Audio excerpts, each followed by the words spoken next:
इसम मौसूल। इसम मौसूल इसम मारफा की तीसरी किस्म है। हम इसम मारफा को पढ़ रहे हैं और हमने इसम अलम पढ़ा, उसमें इसम ज़मीर मैंने आपको उसकी वजाहत मैंने तफसील से की।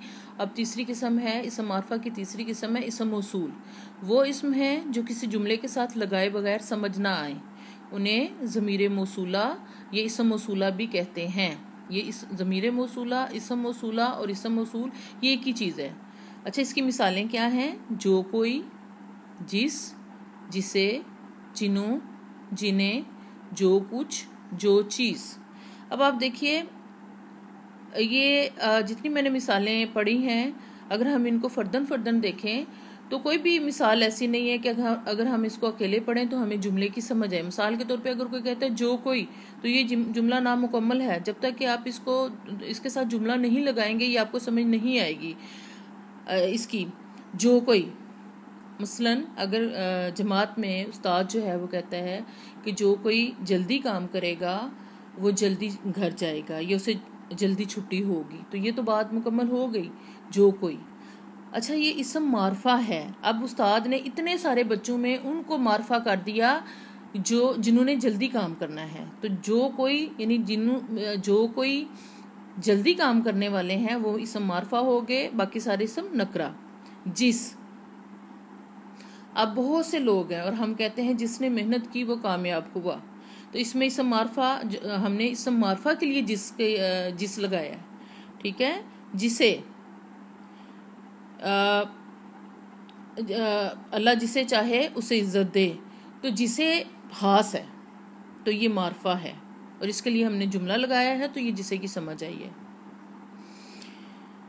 यहाँ पे भी आप जिन्हों के लिए भी अगर आके कहते हैं कि जिन्होंने मेहनत की वही कामयाब हुए, या जिन्हें का भी मिसाल में है, जिन्हें जल्दी है वो जल्दी आएँ और जल्दी जाएं, ठीक है। जो कुछ खुदा ना खास्ता कोई जा रहा है किसी रास्ते में तो अचानक सामने से कोई चोर आ गया है या डाकू आ गया, तो वो कहते हैं जो कुछ है निकाल दो।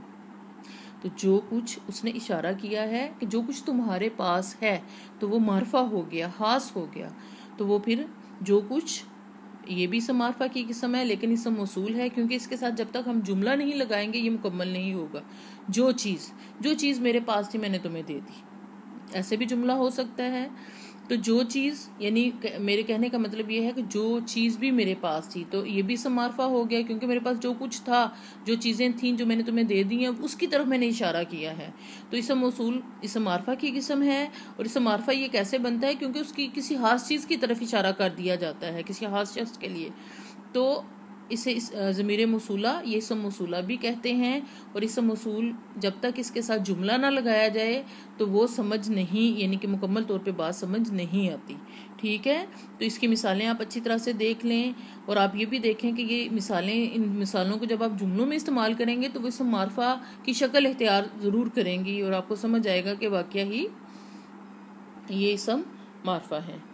आगे देखिए इसम इशारा, वो इसम जो इशारा करने के लिए इस्तेमाल होते हैं। मतलब हम कहते हैं ना कि क्लास में उस्ताद मौजूद है और वो इशारा करता है बच्चे को, कहता है उस कुर्सी पे बैठ जाओ या वो किताब मुझे दे दो। अब बहुत सी किताबें पढ़ी हैं लेकिन उस्ताद, वो सारी किताबें अगर हम देखें तो इसम नकरा हैं, लेकिन अगर उस्ताद किसी खास किताब की तरफ इशारा करता है और वो कहता है कि वो किताब मुझे दे दो, वो किताब मुझे दे दो, तो वो किताब जो है वो हमने इसम मारफा के लिए इस्तेमाल किया है।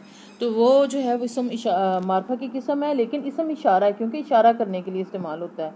ये कुर्सी इधर ले आओ, ये कुर्सी, बहुत सी कुर्सियों में अगर उस्ताद एक कुर्सी की तरफ इशारा करता है तो ये कुर्सी, तो वो कुर्सी जो है जब वो ये के लिए ये लगाता है तो वो इसम मारफा है और इशारे के लिए है, ठीक है। तो ये और वो, ये दो इसम इशारा की दो किस्में हैं। इसम इशारा करीब और इसम इशारा बईद। करीब की चीज़ों के लिए हम ये का इशारा इस्तेमाल करते हैं और बईद दूर को कहते हैं, तो बईद के लिए हम वो का इसम इस्तेमाल करते हैं, इसम इशारा इस्तेमाल करते हैं। अच्छा, जिस चीज़ की तरफ इशारा किया जाए उसे मिशार इलाह कहते हैं। इलाह अरबी का लफ्ज़ है, की तरफ इसका मतलब है, तो यानी जिस चीज़ की तरफ हम इशारा करते हैं वो मिशार इलाह कहलाती है। मिसाल के तौर पे ये कुर्सी में अगर हम देखें तो ये इसम इशारा करीब है, और कुर्सी क्या है, कुर्सी मिशार इलाह है। वो किताब, वो में, वो जो है वो इसम इशारा बईद है, और किताब जो है मिशार इलाही उसको कहते हैं। ठीक है।